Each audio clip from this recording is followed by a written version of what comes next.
आज हम बात करने वाले हैं डिसइंफेक्टेंट के बारे में। डिसइंफेक्टेंट हमारा क्या होता है, आपको हम बहुत ही सिंपल लैंग्वेज में समझाने की कोशिश करते हैं। ये क्वेश्चन काफी इंपॉर्टेंट है, एग्जाम में पूछा भी जाता है कि बताइए डिसइंफेक्टेंट क्या है, इसका क्या काम होता है, ये कैसे काम करता है। और ये एग्जाम में भी काफी इंपॉर्टेंट तरीके से पूछा जाता है। कैसे पूछता है एग्जाम में? एग्जाम में पूछता है कि हमारा right the classification of disinfectant and also mode of action, मतलब ये कितने टाइप का होता है और ये काम कैसे करता है, इसके बारे में आप बताइए। तो देखो, इसको मैं पढ़ा दे रहा हूँ, पढ़ाने के बाद इसका नोट्स मैं आपको टेलीग्राम चैनल पे आपको मैं दे दूंगा। ज्वाइन कीजिए मेरे टेलीग्राम चैनल को, और वो जो नोट्स होगा इतना सिंपल होगा कि आप उसको एक बार देख लोगे ना तो कहोगे अरे यार, तुमको तुरंत याद हो गया। मैं जो चीज यहाँ बोलूंगा वही चीज वहां पे लिखी भी रहेगी, और देखोगे आपको बहुत आसानी से 3-4 पन्ना वहां भर जाएगा। काफी आसानी होगी आपको, एक बार केवल आप देख लोगे मेरे नोट्स, तुरंत आपको पल्ले पड़ जाएगा, ये तो बहुत आसान भाषा में लिखी हुई है। ठीक है, तो ऐसा है, नोट्स भी होना चाहिए। जो समझो, जो चीज आपको समझ आ रही है उसी भाषा में वो नोट्स आपकी लिखी भी होनी चाहिए। ज्यादा नहीं, बहुत हार्ड लैंग्वेज में लिखा हो, हमको पल्ले ही नहीं पड़ा, रट्टा मारना पड़ा हो और रट्टा मार के अपने दिमाग का प्रेशर बढ़ाना पड़ा हो, ऐसा काम नहीं करना आपको। एकदम सिंपल लैंग्वेज में जो चीज समझ में आता है वही चीज उसमें लिखिए। तो देखो, आपको हम समझाते हैं कि डिसइंफेक्टेंट हमारा होता क्या है। ठीक है, चलो डिसइंफेक्टेंट तो बात करें। अगर हम डिसइंफेक्टेंट हमारा है क्या, पहले अगर एक वर्ड में आपको समझाने की कोशिश करें तो देखो, डिसइंफेक्टेंट वो सब्सटेंस होता है, या बोले तो वो केमिकल होता है। डिसइंफेक्टेंट वो सब्सटेंस या वो केमिकल होता है which is used to kill और inhibit the growth of micro organism, जो कि यूज किया जाता है किसी भी माइक्रो ऑर्गेनिज्म को किल करने के लिए या ग्रोथ करने के लिए, मतलब उसे ग्रोथ को रोकने के लिए, सॉरी। ठीक है, मतलब जैसे मान लो कोई फर्श है, ठीक है, मान लो कोई फर्श हमारे पास पड़ा है, जमीन है, जमीन पे खूब ढेर सारे बैक्टीरिया वायरस रेंग रहे हैं, पड़े हुए हैं। अब इसको हमको किल करना है, मारना है, या इसका जो ग्रोथ हो रहा है उसको रोकना है, तो आप इसी डिसइंफेक्टेंट का यूज करते हो। क्या करते हो? इसी डिसइंफेक्टेंट का यूज करते हो। ठीक है, मतलब डिसइंफेक्टेंट का काम क्या है? डिसइंफेक्टेंट का काम है माइक्रो ऑर्गेनिज्म को मारना या उसके ग्रोथ को रोकना। कहां पर? नॉन लिविंग सरफेस पर। मैंने कहा बोला नॉन लिविंग सरफेस, मतलब आदमी पर अगर बैक्टीरिया वायरस रेंग रहा है, यहाँ मान लो बैक्टीरिया वायरस है, तो यहाँ पर मत लगा देना डिसइंफेक्टेंट। क्यों? क्योंकि डिसइंफेक्टेंट कहां यूज होता है? नॉन लिविंग सरफेस पे। नॉन लिविंग सरफेस का मतलब जैसे जो मरा हो, जैसे जमीन जिंदा है क्या? पंखा, पंखे पे देखो, हम पंखे, ये जैसे पैंट, ये बोर्ड, ये सब क्या है? नॉन लिविंग सरफेस है। अगर इन सब पे बैक्टीरिया वायरस लगे हो तो आप डिसइंफेक्टेंट का यूज करो, डिसइंफेक्टेंट का यूज करके आप उसको मार सकते हो। तो ये कहां यूज करते हैं? नॉन लिविंग सरफेस पे यूज किया जाता है। अगर लिविंग सरफेस तब किस कैसे मारते हैं? तो लिविंग सरफेस के लिए एंटीसेप्टिक बना हुआ है। ठीक है, तो डिसइंफेक्ट कहां? नॉन लिविंग सरफेस पे। ठीक है, आपके घर में ढेर सारे प्रोडक्ट पड़े हुए डिसइंफेक्टेंट के, आपको पता नहीं है। अब हम आपको एग्जांपल भी देते हैं, तुरंत पल्ले पड़ जाएगा, अच्छा हाँ यार सही तो कर रहे हो। देखो, हार्पिक का काम क्या है? टॉयलेट को साफ करना।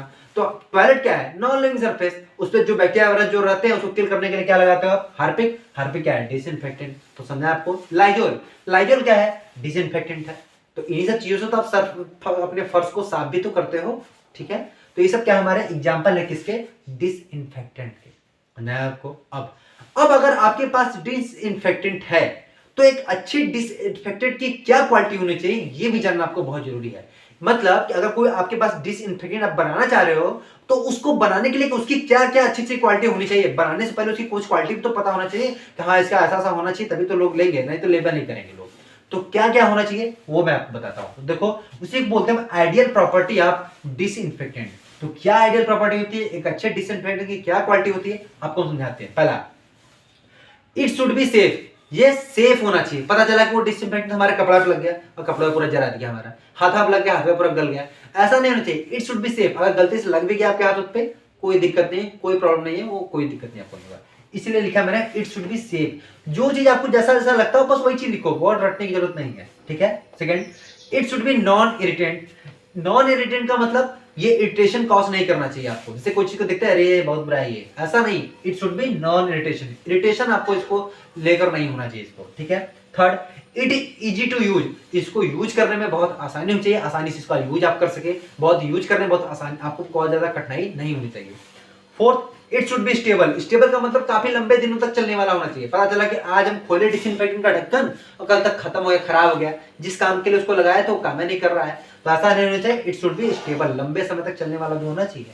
ठीक है, फिर नंबर देखो, it should B pleasant in order. Pleasant order मतलब कि इसका जो अगर महक सूंघोगे, जो इसका महक होता है वो बहुत ही सुगंधित होना चाहिए, बहुत अच्छा महक होना चाहिए। इसीलिए लिखा है मैंने it should B pleasant order.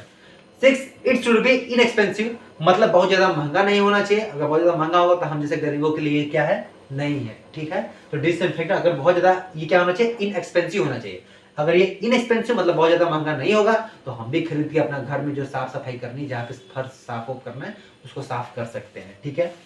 7 number बात है, it should be non toxic, यह जहरीला नहीं होना चाहिए। पता चला कोई बच्चा था उठा के हार्पिक पी गया, तो हार्पिक कैसा होना चाहिए, नॉन टॉक्सिक, जहरीला नहीं होना चाहिए।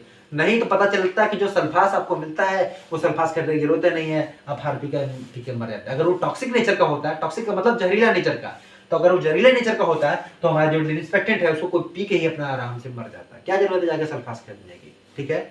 8 नंबर बात है, it should have rapid action, मतलब जिस काम के लिए यूज किया जाता है, जिस काम के लिए इसको लगा रहे हैं वो काम तेजी से करना चाहिए। पता चला कि इसका क्या काम है, इसका काम क्या है, बैक्टीरिया वायरस को मारना, तो उसको अगर हम यूज कर लगा दिए सरफेस पे, अगर उसको डिसइंफेक्टेंट को पूरी तरीके से साफ कर दिए डिसइंफेक्टेंट लगा के, तो तुरंत से बैक्टीरिया वायरस मर जाना चाहिए। ऐसा नहीं कि लगाया अभी, पोछा अभी लगाए हैं और मरे 4 घंटा बाद, तो ऐसा नहीं, it should B rapid action. आप अपने दिमाग का यूज करके और भी ज्यादा इसका आइडियल प्रॉपर्टी को आप लिख सकते हो, काफी आसान होता है। जो आपको दिखता हो वही चीज आप इसको लिखने की कोशिश करें, ठीक है। तो मुझे इतनी चीजें दिखती थी तो मैंने इतनी चीजों को आपको बता दिया, और भी चीजें, बहुत कुछ चीजें हैं, आप उसको देख सकते हो, पीच वैल्यू भी बहुत कुछ चीजें हैं, तो आप उस चीज को देखकर आप आसानी से इस चीज को लिख सकते हो। अब आपको हम समझाते हैं इसके क्लासिफिकेशन के बारे में, मतलब कि डिसइंफेक्टेंट हमारा कितने टाइप का होता है ये समझाते हैं। तो चलो चलते हैं क्लासिफिकेशन पे। डिसइंफेक्टेंट हमारा 3 टाइप का होता है, बोलते अगर क्लासिफिकेशन की बात करें तो क्लासिफिकेशन में डिसइंफेक्टेंट हमारा 3 टाइप का होता है। पहला natural disinfectant, second physical disinfectant, और थर्ड आता है केमिकल डिसइंफेक्टेंट। मतलब ये हमारा 3 टाइप के होते हैं। अब आपने इसको 3 भाग में बांटा, तो लेकिन बांटा किस बेस पे, जैसे अगर आपने क्लास में मान लो केक बांट रहे हो तो किस बेस पे केक बांट रहे होगे, बांटने का कोई ना कोई कारण होगा ना, तो कारण क्या है, आपका बर्थडे होगा, ठीक है। ठीक इसी प्रकार से अगर हमने इस जो डिसइंफेक्टेंट है इसको अगर बांटा है 3 भाग में, तो किस बेस पे बांटा है, तो हमने जो इसको बांटा है वो बांटा है कहां से पा रहे हैं, मतलब बोले तो ओरिजिन के बेस पे 3 भाग में, वो 3 टाइप के होते हैं। पहला नेचुरल डिसइंफेक्टेंट, दूसरा फिजिकल डिसइंफेक्टेंट, और थर्ड आता है हमारा केमिकल डिसइंफेक्टेंट। चलिए जानते हैं वन बाय वन तीनों डिसइंफेक्टेंट के बारे में। तो देखो नेचुरल डिसइंफेक्टेंट, नेचुरल डिसइंफेक्टेंट क्या होता है, नेचुरल डिसइंफेक्टेंट हमको नेचर से प्राप्त होता है, जैसे सन, हमने बोला क्या, सनलाइट, ठीक है, सन से हमको क्या मिलता है, सनलाइट। तो सनलाइट क्या हो गया, नेचुरल डिसइंफेक्टेंट है। देखो जो सनलाइट होता है वो भी तो हमारे बैक्टीरिया वायरस को किल करने में हेल्प करता है। अगर जैसे आपका अचार में अगर आपको लग रहा है कि बैक्टीरिया वायरस को क्या करके देखते हो, अपने छत्ते पे ले आके इसे रख देते हैं और खूब ऐसे इसे पड़ रहा है उस पर रोशनी, ठीक है, इसे क्या है उस पर रोशनी पड़ रही है, क्या मतलब, क्या सनलाइट पड़ रहा है, सनलाइट पड़ रहा होगा, तो जब सनलाइट उस पर पड़ेगा मतलब क्या कि जब उस अचार पे आपकी सनलाइट पड़ेगा तो जितने भी बैक्टीरिया वायरस होंगे क्या हो जाएंगे, मर जाएंगे। तो इसी नेचुरल डिसइंफेक्टेंट मतलब हम कोई जो चीज नेचर से यूज करके, मतलब नेचुरल प्राप्त डिसइंफेक्टेंट, मतलब जो डिसइंफेक्टेंट, जो ये डिसइंफेक्टेंट होता है ये हमारा कहाँ से मिलता है, हमको नेचर से प्राप्त होता है। जैसे सनलाइट, सनलाइट कहाँ है, सन से प्राप्त हो रहा है, ठीक है, तो सन क्या है, नेचर है, ठीक है। सेकेंड आता है फिजिकल डिसइंफेक्टेंट। फिजिकल डिसइंफेक्टेंट क्या होता है, इसमें हम काम करते हैं, काम करने का मतलब जैसे हीट देके, जैसे मान लो दाल है आपके पास, दाल आपने आपको सुबह का रखा हुआ है, हो सकता है उसमें बैक्टीरिया वायरस अगर पड़ गए हो तब से क्या कर देते हो, हीट देते हो, गर्म कर देते हो, काम कर रहे हो, फिजिकल काम कर रहे हो। तो काम मतलब कि फिजिकल डिसइंफेक्टेंट क्या करते हैं, हम हीट देते हैं, एक तरह समझ सकते हो, तो हीट देके भी हम बैक्टीरिया वायरस क्या कर सकते हैं, मार सकते हैं, ठीक है। थर्ड आता है केमिकल डिसइंफेक्टेंट। केमिकल डिसइंफेक्टेंट में हम केमिकल का यूज करते हैं, ढेर सारे केमिकल हमारे पास है। जैसे आपके मान लो लैब में जाओ, लैब में जाते हो तो कहते लोग ग्लास रॉड जिससे ऐसे हिलाते हो बीकर में पूरा डाल के, ग्लास रॉड या कोनिकल ग्लास या बीकर जो भी चीज आपके पास पड़ा हो उसको कहते हैं वाश करो। तो किससे वाश करते हो आप, इसी केमिकल डिसइंफेक्टेंट से। तो क्या क्या वो केमिकल डिसइंफेक्टेंट है, अल्कोहल हो सकता है, हमारे पास हाइड्रोजन पेरोक्साइड H2O2 हो सकता है, ओजोन हो सकता है, हाइपोक्लोराइड हो सकता है। तो ये सब हमारे क्या है, नेचुरल, ये सब हमारे क्या है, डिसइंफेक्टेंट है। तो डिसइंफेक्टेंट हमारा तीनों टाइप का, ये तीनों मैंने आपको समझाया बहुत ही आसान भाषा में। अब हमको समझना है इसके मतलब डिसइंफेक्टेंट के मोड ऑफ एक्शन को, ये काफी इंपॉर्टेंट है, काफी बार पूछा जाता है। इसका मतलब क्या, इसका मतलब ये कि जो ये हमारा डिसइंफेक्टेंट है जो कि बैक्टीरिया वायरस को मार रहा है, वो मारता कैसे है, इसी चीज का इसका हम सीक्रेट जानना चाहते हैं। ऐसा बैक्टीरिया के साथ ऐसा क्या कर देता है वो, इसी चीज को अब हम बताएंगे आपको कि आप बैक्टीरिया वायरस के ऊपर जैसे ही छिड़क देते हो बैक्टीरिया वायरस के साथ ऐसा क्या हो जाता है कि बैक्टीरिया वायरस हमारे में मर जाते हैं। कैसे मरते हैं आपको हम चलिए समझाने की कोशिश। अब हमारा जो डिसइंफेक्टेंट है वो हमारा काम कैसे करता है अब ये समझते हैं। तो देखो कैसे काम करता है? ये 3 तरीकों से काम करता है। मतलब कि जो हमारा डिसइंफेक्टेंट होता है वो बैक्टीरिया वायरस को 3 तरीके से मार सकता है, और वो तीनों तरीके हमारे ये हैं। कौन कौन सा तरीका? पहला है ऑक्सीडेशन, दूसरा हैलोजिनेशन, और थर्ड है प्रोटीन प्रेसिपिटेशन। ठीक है, इन तीनों में क्या करते हैं आपको हम पहले ये समझाते हैं कि इसमें हम करेंगे क्या। तीनों में एक क्या काम करेंगे, बस तरीका अलग अलग होगा करने का। ठीक है, क्या काम करोगे तो देखो, तीनों में हम बैक्टीरिया में क्या करेंगे, इसमें हम प्रोटीन को बिगाड़ेंगे। क्या करेंगे इसमें हम तीनों में? क्या करेंगे? प्रोटीन को बिगाड़ेंगे। अब सुनो, वन बाय वन तीनों को बहुत आसानी समझ में आ जाएगा। मैंने क्या बोला ध्यान रखना, मैं तीनों केस में प्रोटीन को बिगाड़ने की कोशिश करूंगा। अब सुनो, पहला आता है ऑक्सीडेशन। देखो ऑक्सीडेशन प्रोसेस के दौरान कैसे बैक्टीरिया वायरस को मारते हैं। तो देखो हम क्या करते हैं कि हमको पता है कि जो हमारे माइक्रो ऑर्गेनिज्म होते हैं, जो बैक्टीरिया वायरस हमारे होते हैं, उनको जिंदा रहने के लिए, उनका ग्रोथ करने के लिए, सर्वाइव करने के लिए, ग्रोथ करने के लिए याद रखना प्रोटीन और एंजाइम की जरूरत पड़ती है। मैंने क्या बोला? प्रोटीन और एंजाइम की जरूरत पड़ती है। और जो प्रोटीन होता है वो सल्फाइड्रिल ग्रुप कंटेन किया होता है। मतलब उसमें क्या होता है? सल्फाइड्रिल ग्रुप, ये ग्रुप उसमें कंटेन किया रहता है। ठीक है, और ये क्या है? प्रोटीन हमारा है। ठीक है, ये क्या है? प्रोटीन में है। ठीक है, अब देखो ऑक्सीडेशन में क्या करते हैं। ऑक्सीडेशन में क्या करते हैं, एक ऐसा ऑक्सीडेटिव एजेंट यूज करते हैं, हमने यहां ऑक्सीडेशन कराया, मतलब ऑक्सीडेटिव एजेंट यूज किया। जब ऑक्सीडेटिव एजेंट यूज किया तो क्या करता है, इसी हाइड्रोजन को यहां से एलिमिनेट कर देगा, हटा देगा, उसको गायब कर देगा। और गायब कर देगा तो हमारा किस में चेंज हो जाएगा? डाइसल्फाइड ग्रुप में हमारा चेंज हो जाता है। आपको अब सुनो, बड़ा ध्यान से सुनो, ये क्या था? प्रोटीन में था। मतलब प्रोटीन क्या कंटेन किया था? सल्फाइड्रिल ग्रुप को। आपने प्रोटीन को उसके बिगाड़, प्रोटीन में क्या था? हाइड्रोजन, आपने उसको निकाल लिया, हटा दिया, हमारा प्रोटीन बिगड़ गया। इसको बोलते हैं फेक प्रोटीन। ठीक है, मतलब देखो यहां पे हमने प्रोटीन को बिगाड़ कर दिया ना। हमने क्या बोला? प्रोटीन क्या चीज है? प्रोटीन हमारा बैक्टीरिया वायरस को जिंदा रखने का एक तरह से खाना है उसका। ठीक है, जिसकी वजह से वो जिंदा रहता है हमारा। अब देखो वही उसका अगर छीन लोगे, वही उसका बेकार कर दोगे, तो हमारा बैक्टीरिया वायरस क्या होगा? मर जाएगा। तो देख लो ऑक्सीडेशन में यही करते हैं।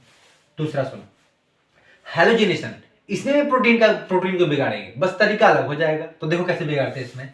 हैलोजिनेशन में क्या करते हैं, तो देखो फिर से सुनो, हमको पता है जो बैक्टीरिया वायरस जो हमारे चारों तरफ है, अभी भी मैंने बोला कि उनको प्रोटीन और एंजाइम की जरूरत है, उनको ग्रोथ करने के लिए, जिंदा रहने के लिए, मतलब एक तरह से उनका एक खाना है। ठीक है, अब जो प्रोटीन होता है वो किससे मिलकर बना होता है? ढेर सारे छोटे छोटे अमीनो एसिड से। ऐसे कोई बुनिया है, लड्डू है, तो किससे मिलकर बना होगा? छोटे छोटे बुनिया से। उसी प्रकार से हमारा जो प्रोटीन होता है वो कई छोटे छोटे अमीनो एसिड से मिलकर बना होता है।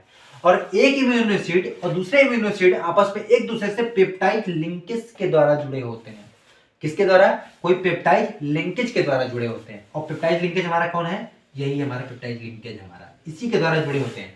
यहाँ पे फिर पेप्टाइड लिंकेज लगेगा, फिर अमीनो एसिड, और जब सबको मिलाओगे तो क्या बन जाएगा? प्रोटीन। अब देखो क्या करते हैं हैलोजिनेशन में हम कोई हैलोजन ग्रुप को इस्तेमाल करते हैं। हैलोजन ग्रुप का जैसे इस पर अटैक कराएंगे प्रोटीन पर, करता क्या है, ये इसमें से हाइड्रोजन को हटा देगा, रिप्लेस कर देगा, और आके अपने आप को यहाँ पे जोड़ लेगा। तो देखो उसका ये क्या था, ये पूरा क्या मिलकर बनाया है? प्रोटीन। और प्रोटीन में से हाइड्रोजन को मैंने निकाल लिया तो उसका प्रोटीन फिर बेकार कर दिया। और प्रोटीन अगर उसका फिर बेकार हो गया तो हमारा बैक्टीरिया वायरस क्या होगा? मर जाएगा। यही तो उसका खाना है। इस तरीके से भी हम हैलोजिनेशन प्रोसेस के द्वारा भी हम मार देते हैं। थर्ड आता है हमारा प्रोटीन प्रेसिपिटेशन। इस मेथड में क्या होता है, देखो क्या करते हैं। अभी भी मैंने बताया कि हमको पता है कि माइक्रो ऑर्गेनिज्म को जिंदा रहने के लिए प्रोटीन और एंजाइम की सख्त जरूरत है, बिना इनके जिंदा नहीं रहेंगे। तो करते क्या है, इसमें हम ऐसा एंटी माइक्रोबियल एजेंट या बोले तो ऐसा डिसइंफेक्टेंट यूज करते हैं जो कि हमें जिसमें मेटल आयन हो। मेटल आयन क्या करता है? मेटल आयन जाके इस प्रोटीन को प्रेसिपिटेट कर देगा। और प्रोटीन को प्रेसिपिटेट कर दिया तो हमको प्रोटीन को प्रेसिपिटेट करके उसको चिरट फॉर्म में बना देता है। ठीक है, अब देखो क्या हुआ, हमने बोला ना कि जो उसका प्रोटीन को, उसने प्रोटीन था उसके बाद, अब प्रोटीन को क्या कर दिया? प्रेसिपिटेट कर दिया। इसका मतलब जैसा पहले प्रोटीन था, प्रोटीन के साथ फिर छेड़खानी किया इसने। मतलब बोले तो प्रोटीन को फिर बिगाड़ दिया। और प्रोटीन फिर बिगड़ गया मतलब बैक्टीरिया वायरस हमारा क्या होगा? फिर मर जाएगा। मतलब तीनों के तीनों केस में हमने प्रोटीन पे ही अटैक किया हुआ है, बस तरीका अलग अलग था, अलग अलग तरीके से मारने का। तो ये था हमारा कि काम कैसे करता है, कैसे मारता है डिसइंफेक्टेंट हमारे इस बैक्टीरिया वायरस को। तीन तरीकों से मारता है। आई थिंक आपको समझ आ गया होगा। तो काफी आसान था। अब जो आपने इसको पढ़ा, ये 10 मार्क्स का क्वेश्चन होता है। अब अगर इसको आपको नोट्स भी चाहिए तो आप टेलीग्राम चैनल को ज्वाइन कीजिए और उसका नोट्स एकदम सिंपल लैंग्वेज में जो मैंने बोला है वही आपको डिट्टो वही चीज मिल जाएगा, बहुत आसान भाषा में। चलिए मिलते हैं आपसे हम नेक्स्ट वीडियो में, तब तक के लिए जय हिंद।